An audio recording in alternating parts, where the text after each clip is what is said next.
সুপ্রিয় দর্শক, আসসালামু আলাইকুম। আপনাদের সবাইকে স্বাগত জানাচ্ছি এখনকার আলোচনা। আপনাদের সঙ্গে আছে আমি সিরাজুল ইসলাম। দর্শক, অনেকগুলো গুরুত্বপূর্ণ খবর আছে, তার ভিতরে সর্বপ্রথমেই বলি, আব্রাহাম লিঙ্কন জাহাজ এই যে সংকটে পড়েছে তার মূল কারণ কি? তার মূল কারণ হচ্ছে কুয়েত, বাহরাইন এবং ওমানে মার্কিন নৌবাহিনীর ঘাঁটি ইরান যে ধ্বংস করে ফেলেছে, তার কারণেই আব্রাহাম লিঙ্কনের এই সংকট তৈরি হয়েছে, এমন দাবি করছে আন্তর্জাতিক গণমাধ্যম, ইরানি গণমাধ্যম, সবাই। এদিকে খুবই ইন্টারেস্টিং খবর হচ্ছে, সংযুক্ত আরব আমিরাত ইরানকে বিপুল পরিমাণে অর্থ দেওয়ার বিনিময়ে ইরান যাতে হামলা না চালায় তার একটা চুক্তি করতে চাচ্ছে। এরই মধ্যে $300 কোটি দেয়া হয়েছে এবং আরও $2000 কোটি দেওয়ার একটা চুক্তি হতে যাচ্ছে। তবে সংযুক্ত আরব আমিরাতের ব্যাপারে কি বলছে সেটা কিন্তু আর একটা বিরাট প্রশ্ন। এদিকে ইরানের 3 জন পাইলট কাতারের কারাগারে বন্দী আছে, কিন্তু কাতার সে কথা বলছে না এবং তাদের সাথে ইরানের যোগাযোগ বা তাদের পাইলটদের পরিবারের লোকজন যোগাযোগ করতে পারছে না। এই ব্যাপারে আন্তর্জাতিক রেড ক্রিসেন্টকে চিঠি লিখেছে ইরান। কিভাবে ইরানের এই 3 পাইলট কাতারে আটক হয়েছে? আরও দুটি খুব গুরুত্বপূর্ণ খবর আছে। একটি খবর হচ্ছে, আগামীকাল অর্থাৎ রোববার ইরান এবং আমেরিকার মধ্যে যে ইসলামাবাদ সমঝোতার স্মারক সই হয়েছিল, সেই সমঝোতার স্মারকের মেয়াদ শেষ হয়ে যাচ্ছে। ইরানের পররাষ্ট্রমন্ত্রীকে জিজ্ঞেস করা হয়েছে যে যুদ্ধবিরতির মেয়াদ বাড়ানো হবে কি না। খুব চমৎকার একটা বুদ্ধিদীপ্ত উত্তর তিনি দিয়েছেন। ইরানের পররাষ্ট্রমন্ত্রী কি বলেছেন আপনারা শুনলে অবাক হবেন এবং তার থেকে ভিন্ন ইঙ্গিতও মিলবে। এদিকে ইসরায়েলের প্রধানমন্ত্রী বেনিয়ামিন নেতানিয়াহু ব্রিটেনকে যে প্রথম পরমাণু শক্তিধর ইসলামী প্রজাতন্ত্র বলে কটাক্ষ করেছিল, সে ব্যাপারে ব্রিটেন কিন্তু রাষ্ট্রীয়ভাবে বক্তব্য দিয়েছে। আপনারা ভাবুন তো কি বলতে পারে ব্রিটেন। সুপ্রিয় দর্শক, এই যে বিষয়গুলো বললাম, এই বিষয়গুলো নিয়েই মূলত আজকের ভিডিওতে কথা বলবো। আশা করি ভালো লাগবে আলোচনা, আর ভালো যদি লাগে আলোচনা তাহলে আপনারা লাইক, কমেন্ট, শেয়ার করবেন এবং চ্যানেলটি সাবস্ক্রাইব করে সাথেই থাকবেন। দর্শক, চলুন বিস্তারিত আলোচনা করি। প্রথমেই যে আলোচনা করতে চাই সেটি হচ্ছে, বার্তা সংস্থা রয়টার্স খবর দিয়েছে যে $300 কোটি ইরানকে দিয়েছে সংযুক্ত আরব আমিরাত এবং আরও $2000 কোটি ইরানকে দেবে সংযুক্ত আরব আমিরাত। এত বিপুল পরিমাণ অর্থ কেন দিচ্ছে? এত বিপুল পরিমাণে অর্থ দেওয়ার কারণ হচ্ছে এই যে সংযুক্ত আরব আমিরাত ইরানকে অনুনয় বিনয় করছে, অনুরোধ করছে যে আমরা টাকা দিচ্ছি, আপনাদের সাথে আমাদের একটা চুক্তি হবে, আপনারা সংযুক্ত আরব আমিরাতে আর হামলা করতে পারবেন না। শুধু তাই না, এটা ঘনিষ্ঠতার জন্য, সম্পর্ক বৃদ্ধির জন্য দ্বিপক্ষীয় এমন একটা চুক্তি হবে যার আওতায় 2 দেশ গোয়েন্দা তথ্য বিনিময় করবে, তারপরে আঞ্চলিক সহযোগিতা থেকে শুরু করে অনেক ব্যাপার স্যাপার আছে। এটার সেই খবর দিচ্ছে 4টি সূত্রের বরাত দিয়ে আরও $2000 কোটি দেবে। ইরান কি বলছে এ ব্যাপারে? ইরানের বক্তব্য ঠিক এই রকমভাবে, মানে ইরানের মনোভাবটা এইরকমভাবে তুলে ধরা হয়েছে যে এইরকম বিপুল অঙ্কের টাকা দিলে ইরান সংযুক্ত আরব আমিরাত হামলা হয়তো নাও চালাতে পারে এবং ইরানে তো ব্যাপক ক্ষয়ক্ষতি হয়েছে। এই ক্ষয়ক্ষতির একটা অংশ যদি এইসব জায়গা থেকে উঠে আসে তাহলে মন্দ কি? হলোই তো, প্রতিবেশী দেশই তো। রয়টার্সের এই খবরে আরও দাবি করা হয়েছে, ইরান পারস্য উপসাগরের আরও অন্তত 2টি দেশের সাথে হয়তো এই ধরনের চুক্তি করতে পারে, অর্থাৎ তারাও অর্থ দেবে এবং তাদের সাথে ইরানের চুক্তি থাকবে, অর্থাৎ তারা ইরানের কাছ থেকে এই গ্যারান্টি চাইবে যে ইরান তাদের উপর হামলা করবে না। সংযুক্ত আরব আমিরাত এই খবর অস্বীকার করেছে। তারা বলছে যে না, আমরা এই ধরনের কোনো অর্থ ইরানকে দেইনি এবং এই ধরনের অর্থ দেওয়ার কোনো পরিকল্পনা নেই, এই খবরটা সঠিক খবর নয়। আমি জানি না রয়টার্সের খবর মিথ্যা কিনা, হতেও পারে, অসম্ভব কিছু না, আবার সত্যিও হতে পারে। হয়তো সংযুক্ত আরব আমিরাত এই সময় নানান টেকনিক্যাল কারণে অনেক ব্যাপার আছে, তো আমেরিকার চাপ থাকতে পারে, ইসরায়েলের চাপ থাকতে পারে, ভারতের চাপ থাকতে পারে, বা একটা মান অপমানের ব্যাপার থাকতে পারে, নানান কারণে এই খবরটা হয়তো লুকিয়ে যেতে পারে, গোপন করতে পারে, বাট ভেতরে ভেতরে ইরানের সাথে এমন চুক্তির কথা হতেই পারে, আসতেই পারে। আমি আরও 2-3 দিন আগে এই বিষয়ে একটা ইনফরমেশন পেয়েছিলাম, কিন্তু তখনও কোনো কংক্রিট আলোচনা ছিল না বলে, মেইন স্ট্রিম গণমাধ্যমে ছিল না বলে আমি আলোচনাটা তুলিনি। কিন্তু আজকে খবরটা তুললাম এই কারণে, যেহেতু রয়টার্সে এই খবর প্রকাশ হয়েছে।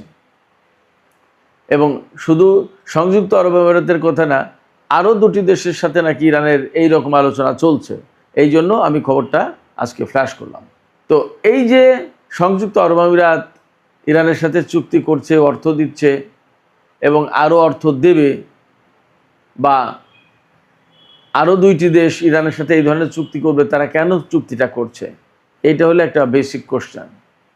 এটা শুধুমাত্র এই কারণে, আর কিচ্ছু না, শুধুমাত্র এই কারণে ইরান তার সামরিক সক্ষমতা দিয়ে আমেরিকা এবং ইসরায়েলকে মধ্যপ্রাচ্যে মারাত্মক রকমের কোণঠাসা করে ফেলেছে। শুধু কোণঠাসা না, আসলে মধ্যপ্রাচ্যে আমেরিকার ঘাঁটিগুলো এত ভয়াবহভাবে ক্ষতিগ্রস্ত হয়েছে।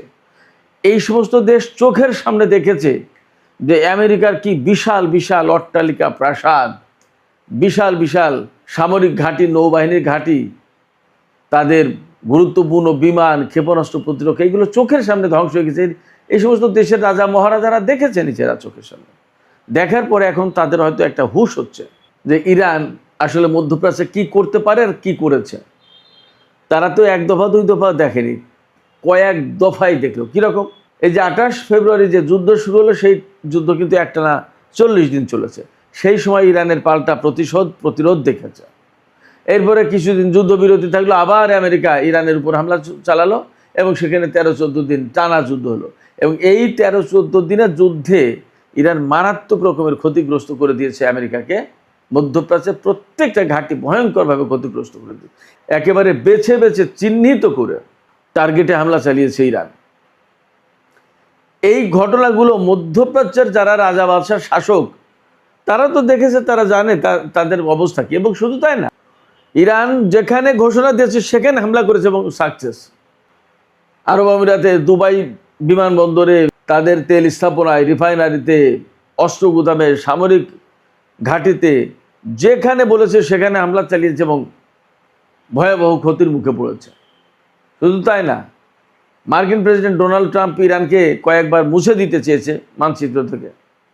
ইরানের সমস্ত ইনফ্রাস্ট্রাকচার সব ধ্বংস করে একদম পাথরের যুগে, প্রস্তর যুগে পাঠিয়ে দেওয়ার কথা বলেছে, কিন্তু একবারও সেই ধরনের হামলা করতে পারেনি বা হামলা চালায়নি। ইরানও বলেছিল কি, এই ধরনের যদি হামলা হয় ইরানের উপরে, ইরান মধ্যপ্রাচ্যের কোনো স্থাপনা, তেল ক্ষেত্র, গ্যাস ক্ষেত্র এবং বিমানবন্দর আস্ত রাখবে না। আমেরিকা এই ভয়ে হামলা চালায়নি এবং মধ্যপ্রাচ্যের কোনো দেশ আমেরিকাকে ইরানের উপর হামলা চালাতে দেয়নি। তারা জানে যে ইরান এই কাজ করবে। এই যে ইরানের সামরিক সক্ষমতা, এই সামরিক সক্ষমতার কারণে আজকে সংযুক্ত আরব আমিরাত বা মধ্যপ্রাচ্যের আরও কোনো দেশ ইরানের সাথে চুক্তি করছে যে ভাই টাকা দিচ্ছি, আমাদেরকে আর হামলা চালায়ও না আমাদের উপরে। ইরান তো রিসেন্টলি বলেছে, আমি গত পরশুদিন যে প্রথম ভিডিওতে বলেছি, ইরানের সর্বোচ্চ নেতা তিনি ঘোষণা করেছেন এই যে IRGCর বা ইরানের সামরিক কাঠামো পুনর্গঠন করা হলো, 6 জন কমান্ডারকে নতুন করে রিশাফল করে নিয়োগ দেওয়া হলো। তারপরই ইরানের সর্বোচ্চ নেতার পক্ষ থেকে বলা হয়েছে, যদি তোমরা মনে করো ইরানের প্রয়োজন এখনও মেটেনি, অর্থাৎ ইরান যতটুকু হামলা করলে তার জন্য সেফ হয় পরিস্থিতি, ততটুকু হামলা হয়তো হয়নি, যদি তোমরা এরকম মনে করো তাহলে তোমরা হামলা চালাও এবং তার প্রস্তুতি নাও, গোয়েন্দা কার্যক্রম জোরদার করো, ইরানের সর্বোচ্চ নেতা বলছে। তার মানে মধ্যপ্রাচ্যে ইরানের পক্ষ থেকে হয়তো আর একটা হামলা আসন্ন। নট অনলি দ্যাট, আমি আপনাদেরকে এখানে বলে রাখি, এমন আলামতও পাওয়া যাচ্ছে ইসরায়েলের উপর ইরান ভয়াবহ রকমের ক্ষেপণাস্ত্র হামলা চালাতে পারে, এমন আলামতও পাওয়া যাচ্ছে। আপনারা এরই মধ্যে জেনেছেন হয়তোবা, আজকেই লেবাননে ভয়াবহ হামলা চালিয়েছে ইসরায়েল এবং আজকের এই হামলায় অন্তত 11 জন নিহত হয়েছে, তার ভিতরে 3টি শিশু রয়েছে। বলা হচ্ছে জুনের যুদ্ধবিরতির পরে এই হামলা সবচেয়ে ভয়াবহ বড় হামলা।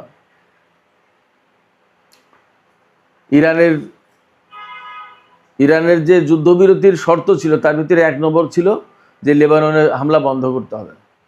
সেই লেবাননে যখন হামলা চলছে, গাজায় যখন হামলা চলছে, তখন ইরান কি একেবারেই চুপ থাকবে? যুদ্ধবিরতি যখন লঙ্ঘন করেইছে, ইসলামাবাদ সমঝোতা স্মারক যখন লঙ্ঘন করেছে আমেরিকা, তখন ইরানের সামনে তার কোনো বাধা নেই। অতএব সে কিন্তু নিশ্চয়ই পরিকল্পনা নিচ্ছে এবং তার লক্ষ্য ঠিক করছে। জানা যাচ্ছে যে ইসরায়েলে ব্যাপকভাবে ব্যালিস্টিক ক্ষেপণাস্ত্র দিয়ে হামলা চালাবে ইরান। তো যে কথা বলছিলাম আমি সেখানে ফিরে আসি আবার। তো মধ্যপ্রাচ্যের দেশগুলোতে এইভাবে হামলা চালানোর কারণে এই সমস্ত দেশ এখন নতজানু হয়েছে।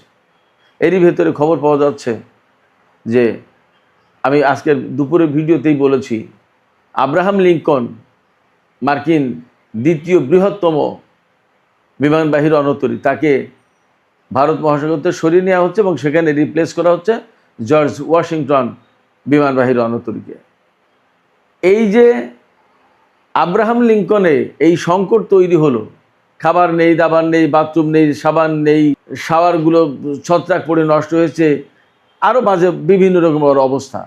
কম পরিস্থিতি তৈরি হলো তো সেখানে মারামারি খুনোখুনি হয়নি। কেন এই অবস্থা তৈরি হয়েছে আব্রাহাম লিঙ্কনের? আব্রাহাম লিঙ্কনের এই অবস্থা তৈরি হওয়ার পেছনে মূল কারণ সেটা হচ্ছে এই, বাহরাইন, কুয়েত এবং ওমানে মার্কিন যে নৌবাহিনীর ঘাঁটি ছিল, সমস্ত ঘাঁটি একেবারে তছনছ করে দিয়েছে ইরান। এবং আপনারা জানেন যে বাহরাইনে ৫ম নৌবহরের ঘাঁটি ছিল, সেই ঘাঁটি একদম যুদ্ধের প্রথম দিন থেকেই হামলার মুখে এবং শেষ পর্যন্ত সবসময় বাহরাইনে হামলা চালিয়েছে ইরান। অনেকে আমার কাছে প্রশ্ন করেছে, ভাই ঘাঁটি তো ধ্বংস করে দিয়েছে, তারপর আবার কি হামলা চালাই? ভাই, একটা ঘাঁটিতে তো আর একটা দুটো বিল্ডিং থাকে না, বহু বিল্ডিং থাকে, বহু কিছু থাকে, সব তো আর একসাথে শেষ হয়ে যায় না। অনেক কিছু তো লোহা লক্করের অনেক ব্যাপার স্যাপার আছে। সে আবার যুদ্ধবিরতি গেছে, মাঝে অনেকগুলো ঠিকঠাক করার চেষ্টা করেছে, অনেক কিছু। এইগুলো একদম ইরান চেয়েছে যে একদম কমপ্লিটলি শেষ হতে, যাতে আর কোনোদিন এটা ব্যবহার করতে না পারে, এইরকম করে। তার একটা ধ্বংসস্তূপে পরিণত করার পরে সেই ধ্বংসস্তূপ আবার ধ্বংস করার চেষ্টা করেছে ইরান। এই রকমের মার্কিন নৌবাহিনীর ঘাঁটিগুলোতে হামলার পরে এই সমস্ত জায়গা থেকে লজিস্টিক সাপোর্ট, খাদ্য, খাবার, এই সমস্ত কোনো কিছু আর যেতে পারেনি। এই যে আব্রাহাম লিঙ্কনের যে সমস্ত নাবিকরা, সেই নাবিকরা কয়েক মাস ধরে নাকি দুধের মুখ চোখে দেখে না, অর্থাৎ দুধ খেতে পারেনি। ভাবতে পারেন, সামরিক বাহিনীর লোকজন দুধ পায়নি। এইরকম পরিস্থিতি তৈরি হচ্ছে। এখান থেকে প্রত্যাহারও করতে পারছে না, আবার এই সমস্ত যোগানও দিতে পারছে না। এখন মার্কিন বাহিনীর যা পরিস্থিতি, আমি আপনাদেরকে জানাই, দিয়েগো গার্সিয়া যে সামরিক ঘাঁটি ভারত মহাসাগরে, এই দিয়েগো গার্সিয়া ঘাঁটি থেকে মার্কিন বাহিনীকে এখন লজিস্টিক সাপোর্ট দিতে হবে। ওমান উপকূল থেকে ৩,৫০০ থেকে ৩,৮০০ কিলোমিটার দূরত্বের পথ, একদম খুব সহজ ব্যাপার না, সেখান থেকে নিতে হবে। সেটা হচ্ছে ব্রিটিশ ঘাঁটি। ইরান ব্রিটেনকে বলে রেখেছে, আমেরিকাকে ঘাঁটি মাটি কোনো কিছু দিয়ে সাহায্য সহযোগিতা করলে কিন্তু তারাও টার্গেট হবে। এটা একটা জটিলতা আমেরিকার জন্য। হয়তো পাবে, সেখান থেকে লজিস্টিক সাপোর্ট পাবে, বাট হর হামেশা ওমান থেকে, কাতার থেকে, কুয়েত থেকে, বাহরাইন থেকে যেভাবে পেত, এখন আর সেই যুগ শেষ। শুধু তাই না, এরা তো হরমুজ প্রণালী দিয়ে পারস্য উপসাগরে ঢুকতেই পারছে না। যুদ্ধ শুরুর দিন থেকে মার্কিন বাহিনীর যুদ্ধ জাহাজ আর হরমুজ প্রণালী দিয়ে ঢুকতে পারেনি, একদম বন্ধ। আর ইরান যখন হরমুজ প্রণালীকে কন্ট্রোল করা শুরু করেছে, তখন থেকে তো একেবারেই ক্লোজ। সেক্ষেত্রে আমেরিকা ইরানের সাথে যুদ্ধ করতে এসে এই রকমের একটা ভয়াবহ কঠিন পরিস্থিতির মুখে পড়বে, এটা কল্পনাও করতে পারেনি কেউ না। আইআরজিসির প্রধান আজকে তার সেনা সদস্যদের উদ্দেশ্যে লেখা চিঠিতে বলেছেন যে আপনারা বিশ্বের সবচেয়ে বেশি অস্ত্রধারী সামরিক বাহিনীকে নতজানু করতে সক্ষম হয়েছে। আমেরিকা নতজানু হতে, হাঁটু গেড়ে বসতে বাধ্য হয়েছে। বিরাট ব্যাপার। যাই হোক, আমি আর একটা প্রসঙ্গে কথা বলছিলাম শুরুতেই। কাতারে ইরানের ৩ জন পাইলট আটক আছে। কিভাবে কাতারে এই ৩ পাইলট আটক হলো? যুদ্ধ শুরু হয়েছিল ২৮ ফেব্রুয়ারি। মার্চের ১ তারিখে কুয়েতে হামলা চালিয়েছিল ইরানের বিমান বাহিনী। মার্চের 2 তারিখে কাতারে হামলা চালিয়েছিল ইরানের বিমান বাহিনী, দুটো SU-24 বোমারু বিমান নিয়ে। SU-24 বেশ ভালো বোমারু বিমান, একসময় খুব ভালো কার্যকর ছিল, এখন মডেল পুরনো হয়ে গেছে, বাট বোমারু বিমান হিসেবে বেশ ভালো বিমান। SU-24 এই মডেলের দুটো রাশিয়ান বিমান, রাশিয়া থেকে পাওয়া ইরানের বিমান, এই দুটো বিমান নিয়েই ইরানের 4 জন পাইলট কাতারে মার্কিন বাহিনীর বিরুদ্ধে অভিযান চালায় এবং পারস্য উপসাগর দিয়ে উড়ে গিয়ে কাতারে খুব ভালোভাবে অভিযান চালিয়েছিল, খুব ভালোভাবে। অর্থাৎ মার্কিন বাহিনীর তাদের যে টার্গেট ছিল সেই টার্গেটগুলোতে হামলা চালাতে সক্ষম হয়েছিল ঠিকঠাক মতো। হামলা চালিয়ে ফিরে আসার পথে বলা হচ্ছে কাতারের সামরিক বাহিনীর প্রতিরক্ষা বিমান, আকাশ প্রতিরক্ষা ব্যবস্থা দিয়ে বিমান দুটোতে আঘাত করা হয় এবং দুটি বিমানই বিধ্বস্ত হয় এবং 1 জন পাইলট নিহত হন আর 3 জন পাইলটকে কাতার আটক করেছে। এর আগে বলা হয়েছিল এই সমস্ত পাইলট সব মারা গেছে, 1 জন পাইলটের লাশ ইরানে গেছে আর 3 জন পাইলটের লাশ দেয়নি। কিন্তু এখন খবর জানা যাচ্ছে যে এই 3 পাইলট কাতারের কারাগারে আটক আছে, কাতার ইরানকে দেয়নি। আমি নিশ্চিত কাতারের সাথে ইরানের যে সম্পর্ক তাতে দিয়ে দেওয়ার কথা, এখানে আমেরিকায় হয়তো বাধা দিচ্ছে, যার কারণে কাতার হয়তো ইরানের কাছে হ্যান্ড ওভার করতে পারছে না 3 পাইলটকে। ইরান এই জন্য আজকে আন্তর্জাতিক রেড ক্রস সংস্থা, যেটা সেই সংস্থার প্রধানকে চিঠি লিখেছে এবং বলেছে যে আমাদের এই 3 পাইলটকে আমাদের কাছে ফেরত দেওয়া হোক, অন্ততপক্ষে তাদের পরিবার পরিজনের সাথে যোগাযোগ করার ব্যবস্থা করা হোক এবং জেনেভা কনভেনশন অনুযায়ী তাদের যে যুদ্ধবন্দী হিসেবে তাদের সাথে যে ব্যবহার করার কথা, তাদের যে ট্রিটমেন্ট দেওয়ার কথা, তাদের যে সমস্ত অধিকার থাকার কথা, অধিকার দেওয়ার কথা, সেগুলো দেয়া হোক। কিন্তু সেগুলো দেয়া হচ্ছে না। এমনকি তারা যদি মারাত্মক রকমের আহত হয়ে থাকে তাহলে তাদের চিকিৎসার জন্য প্রয়োজনে আমাদের কাছে হস্তান্তর করা হোক। এগুলো কিন্তু হতেই পারে, দেখা যাক এখন কি হয়। বাট ইরানের 3 পাইলট কাতারে আটক আছে এবং তারা জীবিত আছে এতটুকু জানা গেল, বোঝা গেল। আজ না হোক কাল, কাল না হোক পরশু তারা হয়তো মুক্তি পাবে।